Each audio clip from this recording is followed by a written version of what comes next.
How do we do this? When we talk about we talk, yeah. We could just like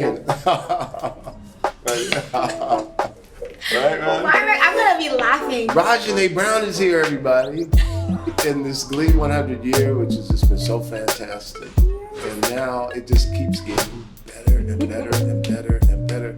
I met with some alums from the class of 05 this morning, and we got great things cooking up, and you'll find out about them soon enough. But right now, we got Raj in the hole. Woo! Rajane Brown, what solos did you sing in the Glee Club? I sang Bridge Over Troubled Water. I sang A Choice to Change the World. I sang We Are Christmas. Great. Those are my top three. But then What? you became president, and I was like, what? It was a surprise of the century, I think.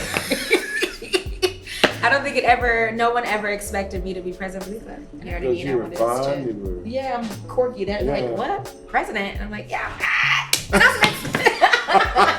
I'm like, you're late. Don't do that again. You know what I mean? Let's sing. But you killed it. It was just like, did it change you at all? I think it did. It changed me a lot. Because I never really went for the leadership roles. I was always, whatever I did was like artistic. And I'm like, I know that I can, I guess, lead in an artistic way. I can sing. Like that's what I like to do. That's what I sort of leaned on. So when it came to like, okay, now you gotta do office hours and president. I'm like, okay, that's cute. But then you were like, no, you gotta come to office hours and we gotta figure this out. And I'm like, okay, you know. You killed it too. You killed it.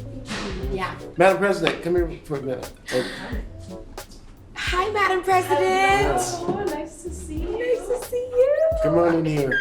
We were talking about how she was, I don't want to make it seem like it wasn't right for you, but you were. No, it wasn't my path. Unlikely president. Yes.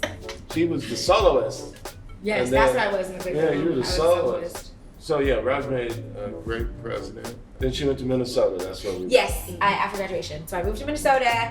I did the performing apprenticeship, and it was a year long of performing. What was the environment like in that time in Minnesota? Minnesota has a lot of like renowned theaters. So Penumbra Theater is like one of the oldest Black regional theaters. Okay. August Wilson did a lot of his shows there. The Guthrie is a #1 regional theater. It's also in Minnesota. So I did not know until I moved to Minnesota how much thriving like a theater community it was. They also have a lot of arts fundings. Like so many people are getting like $50,000 and $25,000 grants just to create art and to sort of like, you know, pursue their dreams.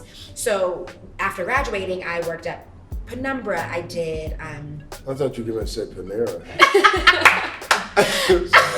You hungry? Yeah, must. I worked at Penumbra Theater. I did the For Color Girls there, which the chair, Aku, Professor Aku, previous chair, she was the original, I think, Lady in Yellow on Broadway. Okay. So it was really nice to sort of do that sort of full circle moment. I did that. I worked at the Children's Theater again. I became a performing apprentice, a company member, meaning I was offered 42 out of the 52 weeks, like, of theater. And then the pandemic happened. Mm-hmm. Did the performances stop? The things you were in? The performances, yes. So my show that I was in at one of my favorite theaters, 10,000 Things, Marcella Lorca, we were directed in something called Thunder Knocking on the Door, which was my first, I'm at my first like little album, first cast album. You gotta listen to it. I'll send it to you. But we were rehearsing that show. We had opened and we were just in like the first weekends of performing. And I love our director. She was like, you know what? Let's just, before the show tonight, let's just have a toast. Like just in case we have to stop the show for a week or so. Let's have a little toast. Let's do a little thing. Like everybody knew. Yeah, but at the time, of course, it was like a week or maybe 2 weeks. You know what I mean? So let's just have a little toast. And we had a toast. We had a great time. We brought food and like it was a small cast. It was like 8 of us and some of the creative team.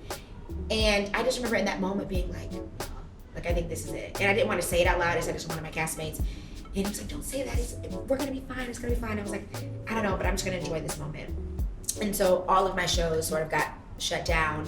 But I will tell you this, I felt like one of the most workingest artists during the pandemic because I was doing a lot of workshops and I was doing play readings virtually. I was teaching still, like the Children's Theater was still doing virtual teaching for the classes and students, and so I did that. Would you say that was a growth period for you as well, as far as doing those things? Yes. Like, I lived alone by choice. I was forced to be with myself during the pandemic, and I was forced to be like, oh, what do I want to do? And like, am I happy where I am?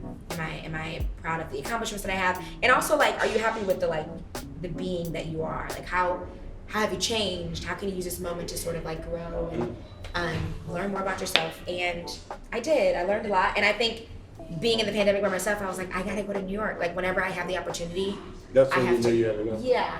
But when did this Broadway thing pop up? Doc. How'd you get on Broadway? So I moved. So I told you guys I moved to New York August 2022. Right before that, though, I booked Beauty and the Beast, and I had the opportunity to be like, okay, should I just wait here because I'm coming back to do Beauty and the Beast, or should I just still move to New York because I had set to move? And I was like, go to New York. Went to New York, got my feet wet, cried. Oh God, I cried. What does a feet wet look like? So learning the subway, walking upstairs, living by myself in this like apartment that is probably so expensive that I don't even need to be there.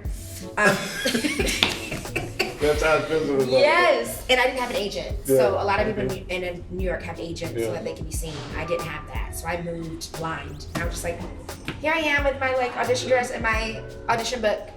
So I spent the sort of August to November 1 in New York because I had to go back to Minneapolis to do Beauty and the Beast. And it was a great choice because when I came back, long story short, my music director for Beauty and the Beast is the music supervisor and orchestrator of MJ the Musical. And I saw that MJ the Musical auditions were coming up for the tour.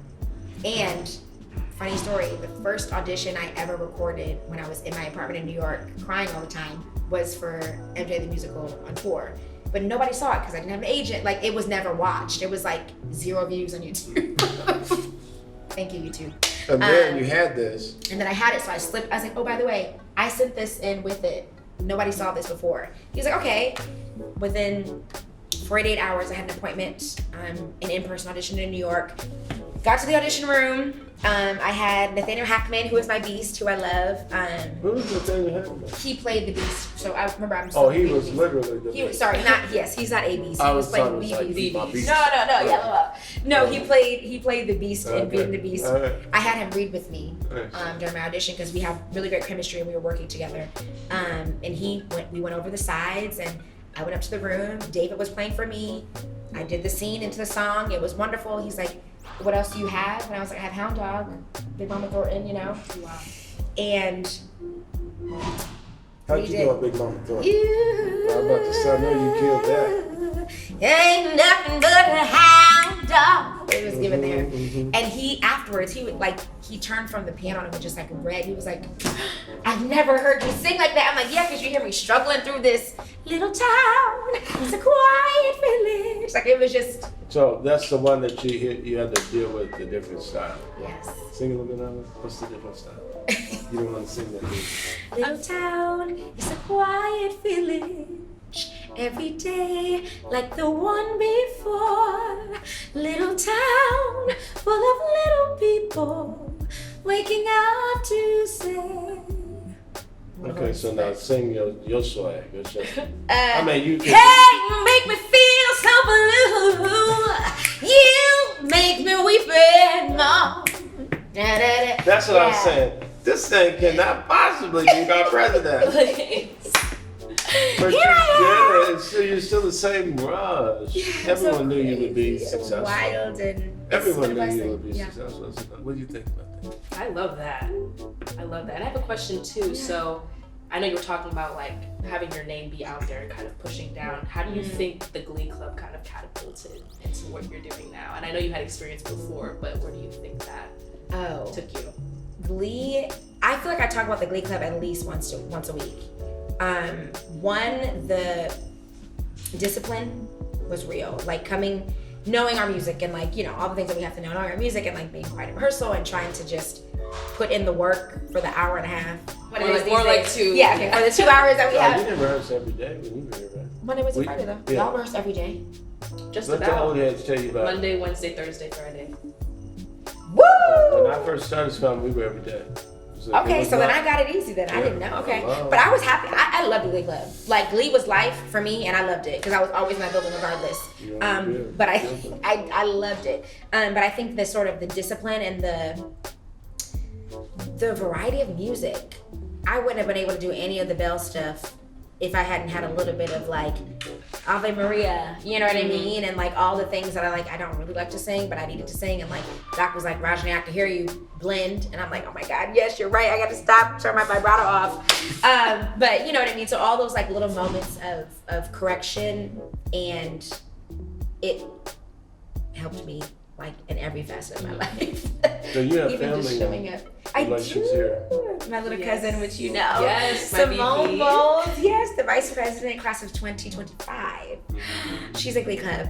And it's so sweet because I remember the first day she auditioned, she called me, she's like, Dr. Johnson is wild. And I love it. I was like, I know. Like that's, how do you think I survived without you, Doc? You were everything. You were everything. when You're you're just, here. And you're still the same Raj. thank you. That's why you're so successful.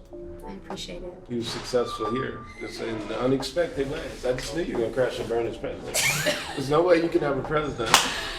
That tells you folks, prove the doubters wrong. There you That's go. good. You're still mad. He was my doubter too. Cause I'm a He was, hater. he was